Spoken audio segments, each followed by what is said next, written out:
What is up, guys? Stark here. I am back for another Fate video, and in today's video we're kind of going to go back to our roots and do like an abridged version of my character spotlight videos, which may become the norm. I kind of simplified the graphics into one graphic instead of a whole bunch of different ones.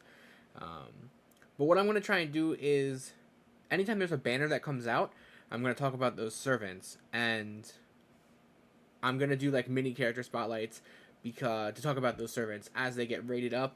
I might go back and do the original character spotlights. I don't know. You guys let me know if you want me to do like the more in-depth character spotlights, like I used to do, or maybe just keep it like this with the one graphic, or what. I don't know. It's been a while since I've done character spotlights. I really want to get back to doing them, but they do take a lot of time, and that's the main reason why I stopped doing them.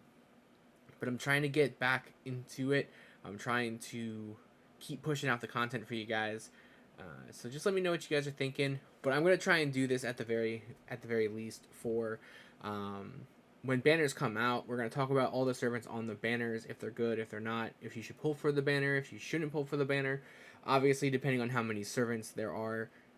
Some videos might be longer than other ones. Like this one's gonna be a pretty short video because there's only one servant to talk about. But because of that, we can talk about the servant a little bit more in depth. So this banner is going to be Koyanskaya of Light. She's going to be coming out here for a couple of days, and she's a really good servant. In my opinion, she's much better than Koyanskaya of Darkness, which is the New Year's servant that's currently out right now. But Koyanskaya of Light is really, really good. She is your Buster servant, your Buster support servant, and she allows you to loop with your Buster servants. And she's a character that definitely focuses more on her skills and her Noble Phantasm. I very rarely use her Noble Phantasm, but her skills are really good. We're going to go ahead and talk about them. Let's go ahead and break down the graphic a little bit so you guys can see here what's going on, just because of it being a brand new thing. So we have our attack splits. So your attack splits are going to be, so you're going to start with level 90, because that's the max level of any given character for a 5-star. And then the second split is going to be for 100, and then the third split is going to be for 120. This will also be there for your HP splits as well with the same formula. So kind of show you guys where you're going to be as far as your stats go if you do decide to grail up all the way, or if you want to stop at 100, or if you want to just leave it at 90. But yeah, skills are the biggest part of Koyanskaya of Light. First skill is going to increase the Noble Phantasm gauge for an ally, and then you're also going to be able to decrease the skill cooldown of that ally by 2 turns, and this is the biggest part of being able to loop with Koyanskaya of Light. You use one of yours, you use a support Koyanskaya, and then you're going to be able to reduce the cooldown of skills by up to 4 turns, allowing you to be able to lower those cooldowns down enough where they can recycle it on the 3rd turn and be able to keep looping. Also will decrease the HP for all allies by 1,000, which is unfortunate, but when you're looping and wiping out everything, your HP doesn't matter because you're not getting attacked. Her second skill will apply special attack human trait to an ally for 3 turns, also special attack human attribute to an ally for 3 turns, and then this will also apply increased Noble Phantasm gauge when using Buster normal attack cards for 3 turns.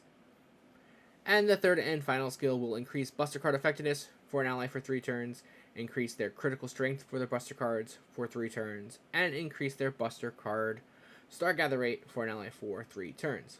So you're using Buster teams, you're going to get a lot of increase to your Buster card performance.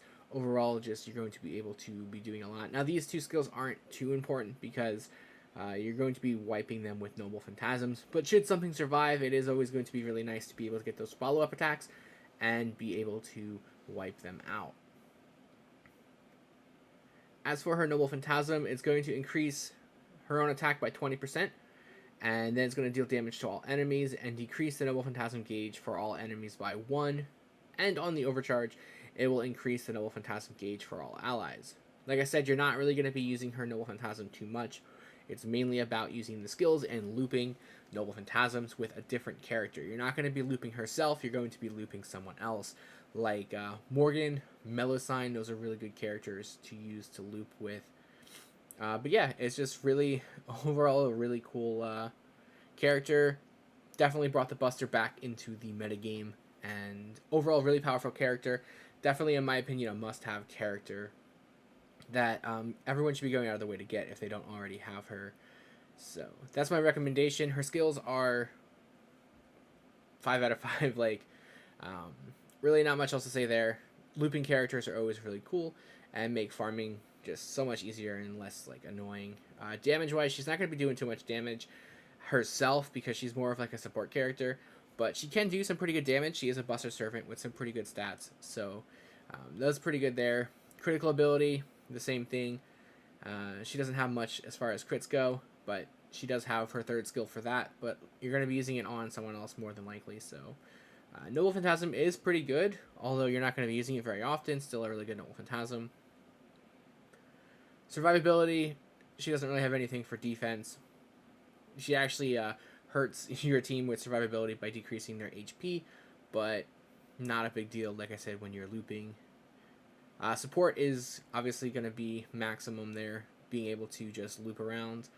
It's all you really need. If you can kill the enemy team before they can even do an attack, then you're not losing the fight, so really good there. But like I said, overall, just a really good character, like an S tier character, I would say. One of those characters.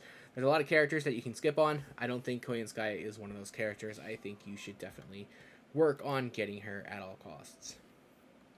But yeah, guys, that's it. Like I said, we went a little bit more in depth there just because she was the only character that was rated up, so we had more time to talk, and I wanted to make it a little bit longer. But let me know what you guys think. Let me stick to this or go back to the original character spotlights or do both. I'm open for that too. Take a little bit more time to go more in depth about those characters, kind of like this, I guess. Just a little break it down a little bit more, give like the actual specifics for like numbers for skills and stuff like that, like I used to. Let me know. I'm open for suggestions. I really want to get back to making content, but I want you guys to actually want to watch the content. So let me know what you guys want me to do, and I'll see you next time.